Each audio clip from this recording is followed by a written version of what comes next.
जब व्यक्ति को मुसीबत आती है तो उसको सारे दोष नजर आते हैं। जरा पंडित जी देखना, मुझे पितृदोष है। क्यों? बहुत तकलीफ में है, बहुत कष्ट में है, बहुत दुखी है, बहुत तकलीफ में, बहुत कष्ट में, बहुत दुखी है। देखिए जरा, पितृदोष है। पंडित जी बोलेंगे पितृदोष तो नहीं है। वास्तु शास्त्री के पास पहुंच गए महाराज, और वास्तु शास्त्री के पास जाकर कहा, जरा देखिए हम बड़े तकलीफ में हैं, बड़े दुखी हैं, क्या वास्तु दोष है हमारे घर में? क्या हमारे घर में वास्तु दोष है क्या? देखिए जरा। तो फिर वास्तु शास्त्री ने कहा, घर में भी कोई वास्तु दोष नहीं। तो फिर इतना दुख काहे से है, इतनी तकलीफ काहे से? आप जो परमात्मा का भजन करोगे, कीर्तन करोगे, नाम जाप करोगे, स्मरण करोगे, कर्म अच्छा करोगे तो ही तो ठीक होगा।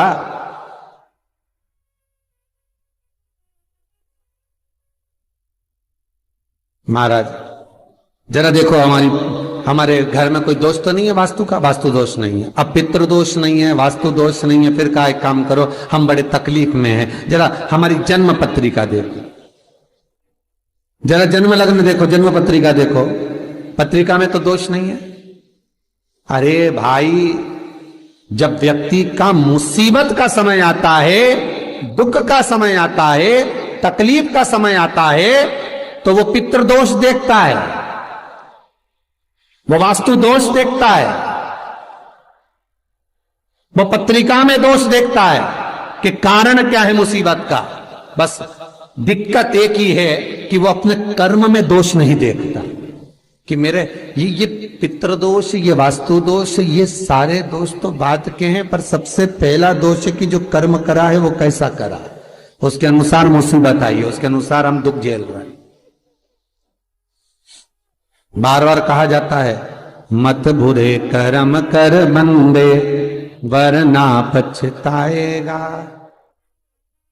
भगवान की आंखों से तू बच नहीं पाएगा, तू बच नहीं पाएगा। हम दोष देख रहे हैं, हमने पितृदोष दिखवाया, हमने वास्तु दोष दिखवाया, हमने पत्रिका में दोष दिखवाया।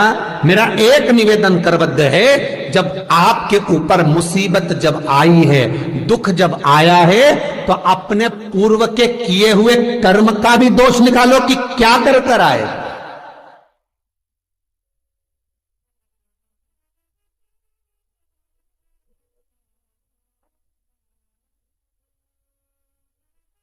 पत्रिका दिखा करके बल वो पत्रिका का दोष मत निकलवाइए, वास्तु का गलती निकाल कर वास्तु का दोष ना निकलिए। महाराज अगर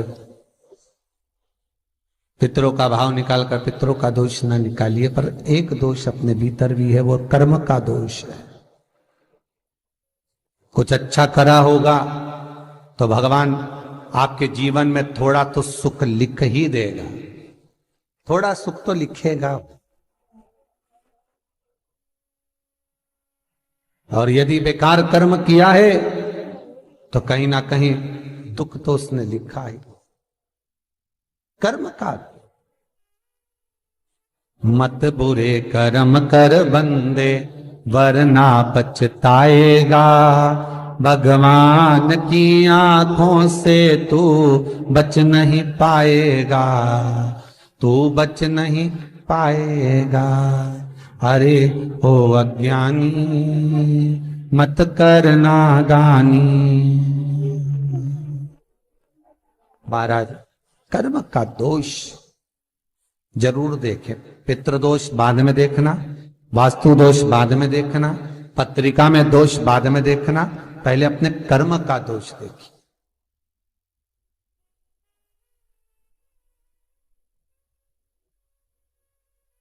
फिर निवेदन करेंगे, बार बार कहते हैं कि भगवान की भक्ति में डूबो, शिव का स्मरण करो, भगवान का स्मरण करो, राम का, कृष्ण का, तुम्हारी मर्जी पड़े उसका स्मरण करो, पर करो क्यों?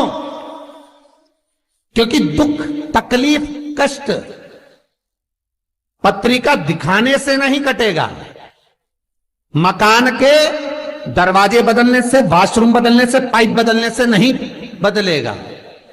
दुख तकलीफ तुम 50 बार वास्तु को भी बदल कर देख लेना, फिर भी दुख और तकलीफ, कष्ट नहीं, ये कष्ट समाप्त नहीं होगा, दुख और तकलीफ समाप्त नहीं होगा। किसी से तुमने बेवकूफ बनाकर, मूर्ख बनाकर, किसी को व्यापार में, व्यवसाय में, कोई काम में किसी को मूर्ख बनाकर, बेवकूफ बनाकर, सीधा था समझ नहीं पाया, उससे तुमने 10,000, 20,000, 1 लाख, 2 लाख, 5 लाख, 10 लाख तुमने ले तो लिए और खुश भी हो गए कि मैंने उससे ले लिए। अब वो मेरा क्या बिगाड़ लेगा? आए लेने के लिए, भला क्या बिगाड़ लेगा?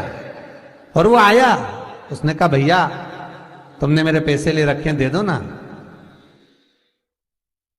भैया उस समय पर जब मेरे पास था मैंने आपको दे दिया था, अब आपका काम हो गया ना, दे दो।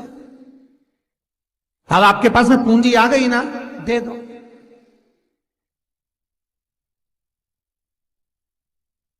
बहुत ध्यान दीजिए महाराज, 2 तरह का पैसा होता है। एक व्यक्ति ब्याज पर देता है ना ब्याज पर, कि तुम ये रुपया ले जाओ, हम तुमसे इतना ब्याज लेते रहेंगे, बाद में मूल दे देना।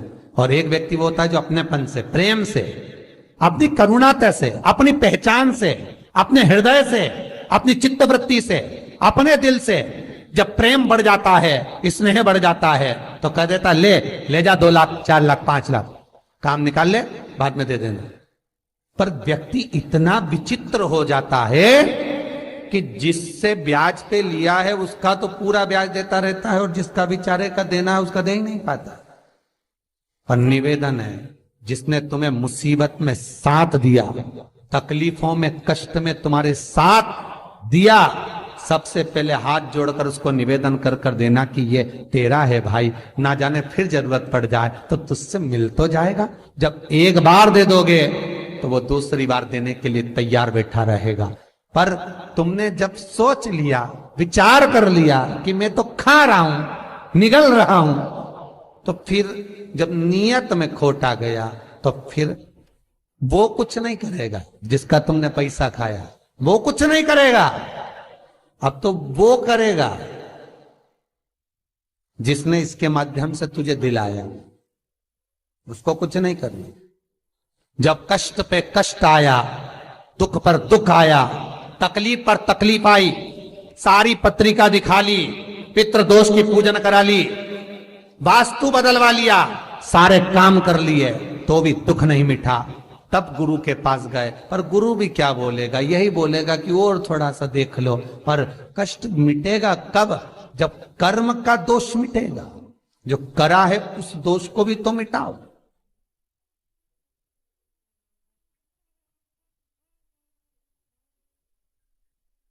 विचार करना, पांडवों पर कितनी कितनी तकलीफ आई, कितनी तकलीफ आई पांडवों पर। लाक्षागृह में आग लग गई, पर भगवान किसी रूप में आकर बता दिए कि आग लगने वाली है, सुरंग बनवा दी, बाहर निकलवा दिया। दुख तो आया था ना। पूरे वन में जब तक पांडव रहे तकलीफों पे तकलीफ भोगते रहे, हर बार तकलीफ, सब भोगा, पर भगवान पर विश्वास था, क्योंकि माता कुंती ने कहा था कि कर्म के लेख को शिव काटता। भगवान ब्रह्मा उतना ही देंगे जितना तुम्हारी लेखनी में लिखा है, भगवान विष्णु उतना ही देंगे जितना तुम्हारे भाग्य में लिखा है। पर भगवान शंकर तो कुछ नहीं देखते, ना लेखनी, ना कर्म, ना भाग्य, उनका अपनाए, दे दो उठा के, उठाओ दो। क्या सोचना, क्या विचारना, क्या करना, दे। फिर नहीं सोचा, फिर नहीं विचारा, वो तो केवल